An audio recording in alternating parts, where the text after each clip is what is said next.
दोस्तों असां हिन महिल अल्ट्री थाणे ते मौजूद आहियूं जिते ही सिंध जा उस्ताद जेके एहतजाज पिया कनि पंहिंजे हक़नि जे लाइ जाइज़ मुतालबनि जे लाइ इन्हनि उस्तादनि ते तशदुद कयो वियो आहे। हिननि उस्तादनि खे गिरफ़्तार कयो वियो आहे ऐं तव्हां ॾिसंदव त थाणे ते को माण्हू मौजूदु कोन्हे। चवनि था त न SHO मौजूदु आहे, न ड्यूटी इंचार्ज मौजूदु आहे, न वरी जेको आहे सो ॿियो को मौजूदु आहे। सिर्फ़ु 2-3 सिपाही वेठा आहिनि ऐं हीअ चवनि था त असां जेको आहे सो जेसिताईं मथां हुकुम न ईंदो जेसिताईं कोन छॾींदासीं। असां आमिर भाउ जे हुकुम जे तहत हिते पहुता आहियूं ऐं हीअ वीडियो ठाहिण जो मक़सदु इहो आहे त हीअ ॾिसो ज़ुल्म ऐं ज़्यादती ऐं बरबियत ॾिसो जेको सिंध जे उस्तादनि सां कई थी वञे। असां मौजूदु आहियूं, उस्तादनि खे अकेलो कोन छॾींदासीं। साईं घणे टाइम खां वठी हिते मौजूदु आहियो? हाँ साईं। ॿियो तव्हां सां केरु केरु हुयो, काॾे खणी विया आहिनि, केतिरा हुया?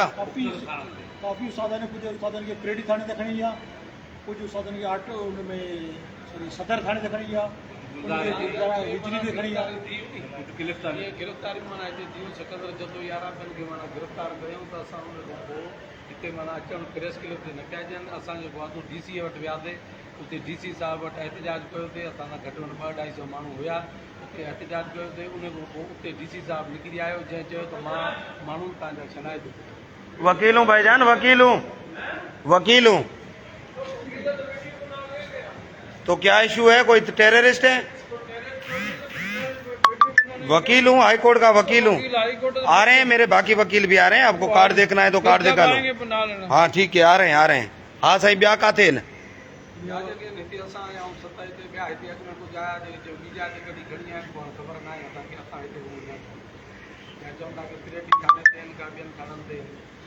चईं बजे खां वठी हिते मौजूदु आहियो। साईं सिंध जो शऊर, सिंध जा उस्ताद एडवोकेट श्रीचंद हिते पहुतो आहियां। आमिर नवाज़ वड़ाए साहब चयो त ॾिसी आहे पोजीशन, उस्ताद किथे आहिनि, छा आहे। आमिर नवाज़ वड़ाए साहब बि अचे थो ऐं दोस्त बि अचनि था ऐं सभई वकील बिरादरी खे गुज़ारिश थी कजे हिते वधि खां वधि पहुचो।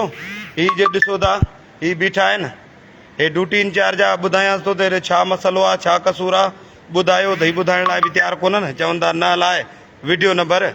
सो सभिनी वकील बिरादरी खे गुज़ारिश आहे वधि खां वधि अचो हिते थाणे ते। असां थाणे ते मौजूदु आहियूं।